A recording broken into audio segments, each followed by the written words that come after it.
Why? Cause they mad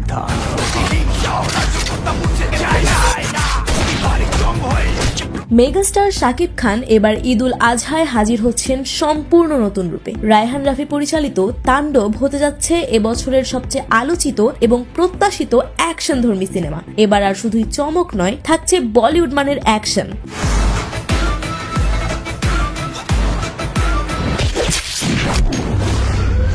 কারণ তাণ্ডবের fight director হিসেবে আছেন ভারতের স্বনামধন্য অ্যাকশন মাস্টার পারভেজ শেখ। পারভেজ শেখের নামটা যে শুধু বলার জন্যই তা নয়, সেটা বোঝা যায় তার কাজের তালিকায় চোখ রাখলেই। লাক্সার কিল,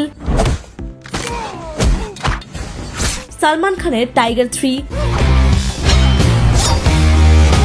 ঋত্বিক রোশনের ওয়ার, এমনকি শাহরুখ খানের আসন্ন সিনেমা কিং, সবখানেই তার অ্যাকশন কোরিওগ্রাফির ছাপ স্পষ্ট। এবার সেই বিশ্বমানের অভিজ্ঞতাই দেখা যাবে তাণ্ডবের পর্দায়। সাম্প্রতিক শাকিবের বরবাদ সিনেমায় সবকিছু ঠিকঠাক থাকলেও অ্যাকশনের ঘাটতি ছিল, এই কথা অনেক দর্শকেরই। সেটাই মাথায় রেখে রায়হান রাফি এবার তাণ্ডব সিনেমায় এনেছেন দৃঢ়, জমজমাট এবং বাস্তবধর্মী hand to hand fight sequence. অ্যাকশনে থাকবে নতুনত্ব, থাকবে গতি এবং থাকবে আগ্রাসী ভিজুয়াল এক্সপেরিয়েন্স।